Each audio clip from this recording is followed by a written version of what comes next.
ଓଡ଼ିଶାର ପୁରୁଣା ଯାନବାହନ ମାଲିକମାନଙ୍କୁ ଲାଗିବ ଝଟକା। ଆର୍ସି ନବୀକରଣ ଖର୍ଚ୍ଚ କରିବେ ଅଧିକ ଟଙ୍କା। ତେବେ କ'ଣ ରହିଛି ସମ୍ପୂର୍ଣ୍ଣ ଅପଡେଟଟି ଆସନ୍ତୁ ଜାଣିବା। ତା ପୂର୍ବରୁ ଭଲ ପାଇବା ସ୍ୱରୂପ ଭିଡ଼ିଓଟିକୁ ଲାଇକ୍ ଆଉ ସେୟାର କରି ଚ୍ୟାନେଲଟିକୁ ସବସ୍କ୍ରାଇବ୍ କରନ୍ତୁ।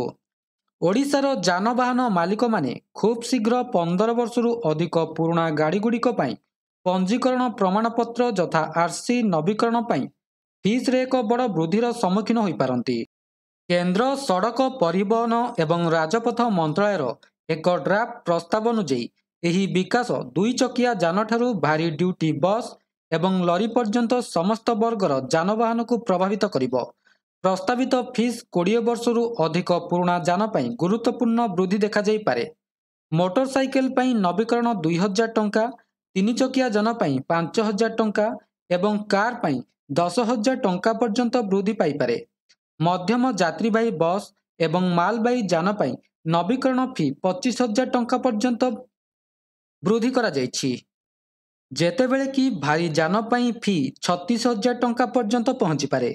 15 ବର୍ଷରୁ ଅଧିକ ପୁରୁଣା ଯାନଗୁଡ଼ିକୁ ମଧ୍ୟ ଏଥିରୁ ଛଡ଼ାଯିବ ନାହିଁ।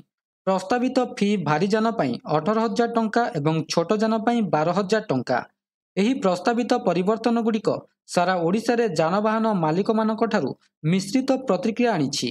ଉଦାହରଣ ସ୍ୱରୂପ, ଓଡ଼ିଶା ରାଜ୍ୟରେ ପୁରୁଣା 2 ଚକିଆ ଯାନ ପାଇଁ ବର୍ତ୍ତମାନର ଆର୍ସି ନବୀକରଣ ଫିସ୍ 1,000 ଟଙ୍କା, 3 ଚକିଆ ଯାନ ପାଇଁ 2,500 ଟଙ୍କା ଏବଂ କାର୍ ପାଇଁ 3,000 ଟଙ୍କା। ବର୍ତ୍ତମାନ ସର୍ବାଧିକ ପୁନଃ ପଞ୍ଜୀକରଣ ମୂଲ୍ୟ 6,000 ଟଙ୍କା। ତେବେ ସରକାରଙ୍କ ଏହି ନିଷ୍ପତ୍ତି ଉପରେ ବସ୍ ମାଲିକଙ୍କ ସଂଗଠନଗୁଡ଼ିକ ସେମାନଙ୍କର ଅସନ୍ତୋଷ ପ୍ରକାଶ କରିଛନ୍ତି, କାରଣ ବର୍ଦ୍ଧିତ ମୂଲ୍ୟ ସେମାନଙ୍କ ବ୍ୟବସାୟ ଉପରେ ପ୍ରତିକୂଳ ପ୍ରଭାବ ପକାଇବ ବୋଲି ଆଶଙ୍କା କରୁଛନ୍ତି। ସେମାନେ ସରକାରଙ୍କୁ ଜନସ୍ୱାର୍ଥକୁ ବିଚାର କରିବାକୁ ଏବଂ ସଡ଼କ ସୁରକ୍ଷା ଏବଂ ବ୍ୟବସାୟିକ ସ୍ଥାୟିତ୍ୱ ଉପରେ ସମ୍ଭାବ୍ୟ ପ୍ରଭାବକୁ ତୁଳନା କରିବାକୁ ଅନୁରୋଧ କରୁଛନ୍ତି, ଯେପରିକି ସଡ଼କ ସୁରକ୍ଷା ବିଶେଷଜ୍ଞମାନେ ଗୁରୁତ୍ୱାରୋପ କରିଛନ୍ତି। ତେବେ ଏହା ଥିଲା ସମ୍ପୂର୍ଣ୍ଣ ଅପଡେଟଟି।